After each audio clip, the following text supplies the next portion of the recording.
Yes, we're back again with another action-packed edition of Sports this morning. We're broadcasting live from Channels TV Sports Center in Lagos, Nigeria. I'm Austin Okonakman.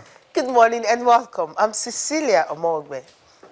Okay, let's get started on the show. Of course, we'll be starting with this one, which is the Super Eagles are settling down in Pretoria. And of course, yesterday evening, they had an intensive training. All the 23 players in camp, all of them were able to train in that particular first training session they had in South Africa. Fantastic. The Super Eagles gets ready for the 2016 China. We cannot wait for that one to kick off in Rwanda. It's not just football we're talking about on the show this morning. This morning, we're going to be having a bat and run show. Guess what? Cricket and athletics gets our attention today on the show. We'll review 2015 for both sports and then find out the expectations for 2016. And of course, we'll be taking a look at one particular team. Talking about Chelsea, they are back from the brink. Will they continue this kind of rejuvenated run they've been having? Remember, since Jose Mourinho left, they had not lost a game. 2 wins and 2 draws, 4 goals handed. So that's it. Big question mark for Chelsea fans. Rejuvenated Chelsea. What do you think? But Cecilia, the way you sounded. Meanwhile, Happy New Year. It's first time I'm seeing the New Year. But the way you sounded like Jose is out and this Chelsea team is winning. That's what it is. It's not sounding like it. I mean, when I watched the game yesterday, I was like, I think the same players. There's this kind of confidence, that kind of spirit that they had. There's something about them in the game against Crystal Palace. Remember, Crystal Palace came to Stamford Bridge and defeated Chelsea 2-1. And this same Chelsea now went to Crystal Palace, beating them 3 goals to nothing. And Diego Costa, Cesc Fabregas, Mikel Obi, both of them were able to man the midfield as if their life depended on playing that game and getting the good results from them. And the question that came to me was like, what happened? Where were all these players? What happened to the strength, that confidence they had? I mean, it's all gone. Why Jose Mourinho was out there this season? So it's obvious now, or well, safe to say those players are not playing for Jose. So Jose didn't just only have problem with either the media or his rival coaches. His players also let him down. I think I'm beginning to actually believe what Shogi Touch said. You know, when we talked to him after Jose Mourinho was sacked, that some of the players didn't want to play for him. That he spoke with a particular player who says he would never play for Jose Mourinho and all that. So I think I'm beginning to believe that. At first, when he said it, we felt that was sensational. I shouldn't have said something like that. But now, after watching Chelsea in the past 4 games, it tells you that really there was something wrong. Now, immediately he was sacked. The game, even with Steve Holland was the one in charge of that game. They won against Sunderland. They won convincingly 3-1. The second one against Watford, we felt, okay, you know, Watford, they were on fire and all that. It was a 2-all draw. So it tells you that, look, against Manchester United, goalless draw. And this one, just yesterday, but again, 3 goals to nothing. Chelsea fans will argue that they should beat Watford at Stamford Bridge. So, really? Yeah. After Crystal Palace came and defeated them, after Bournemouth also, they couldn't even beat Bournemouth. Come on now. You know, when you look at the runs of result, it was really awful. That wasn't the Chelsea we used to know. But so when I saw the players playing, I was like, this is the hallmark of a champion. These are the champions who won the Premier League last season. So they're kind of showing that champion stuff that they're actually known for. But relax, I think you're giving Chelsea fans too much hope. They're just 14th on the table. It doesn't matter. Do you know what it means to be 14th for them? They were hoping between 16 and 15. You know that? Well, now they're 14th on the table. No, they're like 7 points above relegation zone, right? I think they can. If they continue like this, I think they can, yes. Chelsea I think they can, because the way they played yesterday, I mean, if they get to win all their matches, I think a top 4 will not be ruled out. Top 4. Yeah, let's move on with the show. Let's move on with the show. The Super Eagles of Nigeria, they've landed in Pretoria in South Africa as they get ready for the 2016 China. Cecilia, a good one for the Super Eagles team. And let's re-emphasize that these are players from our domestic league who saw fantastic football in the just concluded season. I didn't call them that. I just said Super Eagles. Okay. You know, the just concluded season. And a lot of followers of local football believe this is the time that this team can impress. Yeah, obviously. I mean, if you check the list of the players that was released, you know, by Sunday Olise, and the good thing is that he's also with them in South Africa. You know, they met him and all that. So we're really happy that Sunday Olise is back. You know, from the training session, you know, the media officer, Toyin Bitoye, posted some pictures on Twitter this morning. Of course, the way the players are training, the intensive training they are having and all that, and how happy they are to be in South Africa, and even having a Jomo actually coming to visit them, one of South African veteran footballer and all. I think the players really know what it takes to actually get something out of this tournament. Take a look at the friendlies lineup for them against Cote d'Ivoire, against Angola. So it tells you that if they're able to play those two championship, those two friendly games, and they went ahead for the championship, I think the Super Eagles will definitely win this one. And take a look at the coaches that they have. I mean, Nosquito, of course, he's there. Sondolise, he's there. Salisu, he's there. So Aloy Agu also is there. So they've got the coaching staff. They've got the support from Nigerian Football Federation, and they arrived on time. So they have to prepare 10 days. They have to really, prepare in South Africa before they move to Rwanda. So I think these players really can do Nigeria proud. The last time, remember, they collected bronze medal. That is, they finished third. So in this particular one, they will be gunning for it. We talked about the fact that Nigeria can actually, use this tournament to increase the FIFA ranking, because presently it's really down. So they know what it at stake. Some of them even want to break into the first team.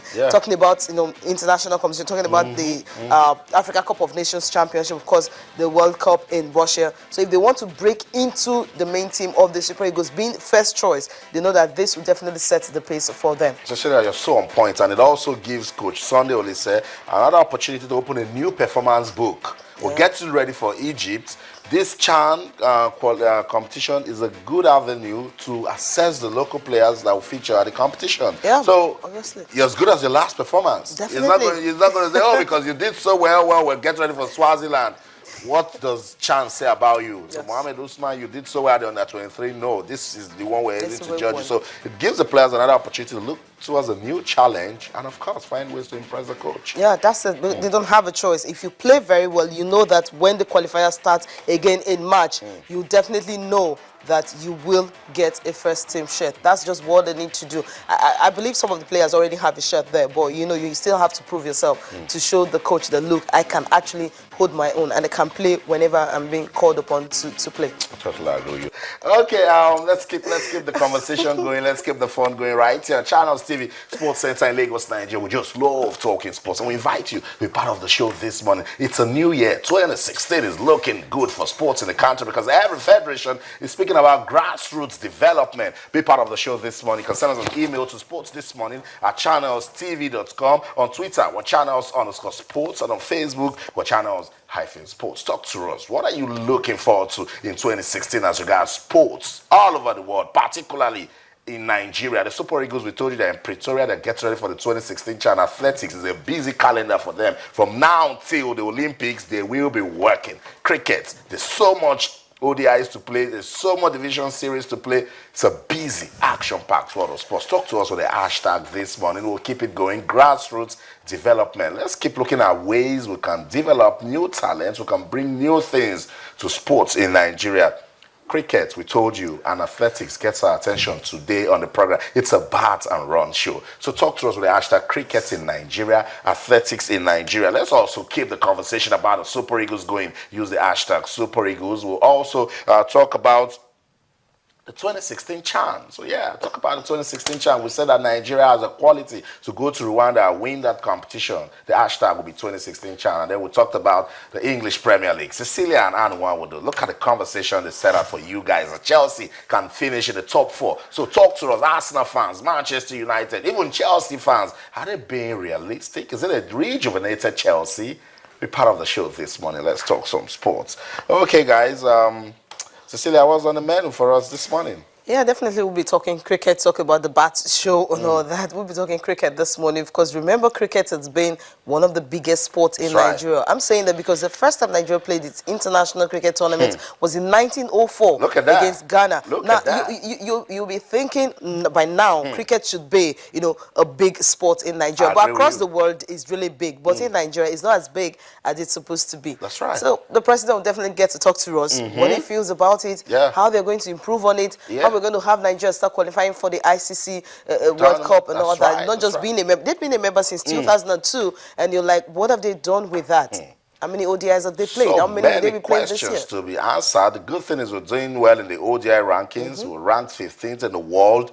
Cricket, Nigeria is playing in Division 5. We have the quality to go to even 4-3-2. But you know what? Sometimes your cricket, your national team cricket is a reflection of what you're doing in the league. Yes. And the followership you're getting in the country. Now, when you talk cricket, how many people want to listen to it? But find out everyone that went to the federal government colleges in school. They all come out Yes. and play cricket and watch cricket. It used to be really massive. So it's a lot of work for the Federation. A new year has come. So the failures of 2015, look back Yes. and see ways you can turn them into successes. We didn't do well in Division 6. Yes, we did well in Division 6, went to 5, didn't do well in 5. Now we also need to start looking at grassroots development. Take cricket to the school again. You know, why? Back in the day, you go to Igbobi College, you're seeing a lot of cricket. You go to Federal Government College Benin, Federal Government College Ibadan. They all even have cricket clubs that play in the National Cricket League. Yes. So it means we need to still take cricket back to the school. We need to encourage participation. Parents also. Not tell kids, oh, football. Oh, see, can see your culture, see Mikel. I think the big thing is simply because, you know, most of the schools we have these days, we talked about the fact that when you're establishing a school, you must have a field, you must have different sporting facilities. The federal government colleges do. Only the federal government colleges got that. But what about other schools? That's the thing. If you have it with only the federal colleges, that means they are the only ones that will definitely be playing it. That's what it means. Okay, let's switch over to Abuja, where the president of the Nigeria Cricket Federation is standing by to join us live on the show. Emeka Yama is the president, and they have a lot of expectations for cricket in 2016. We're trying to connect to him. When we get him, we'll be speaking to him this morning on the show. But Cecilia, what I was trying to say is I've visited St. Gregory's College, and I spoke to some kids. I see their enthusiasm for cricket. The vast cricket academy, they are also doing their part. They are going to schools. They're not just telling kids come and play cricket. They're saying you must be in the top 10 in class for you to be able to play. cricket. That's how it's supposed to be, because if you really want to be in sport, you know, it's a lot of work. You know, you have to blend your education, and of course you have to do this sport. So if you know you're going to have time for practice and all that, then you have to improve on your academies. There are some kids usually who will take the excuse that, hey, I have to go and train, and not want to do their homework because they know that there's something they can fall back on and all. So most kids have a way of just focusing only on the sport, forgetting that the essence of even going into the sport first was just the education. So when parents see that, they kind of tend to pull their kids away from that particular sport and tell them to focus on it. So that's the reason. Okay, all right. So we'll still be talking about cricket in Nigeria. And also remember, we'll be talking about athletics in Nigeria. So, but let's go on a quick break. When we come back, hopefully we'll have the president of the Nigeria Cricket Federation. We'll talk some more cricket. It's a Bat and Run show. Don't go anywhere. Stay.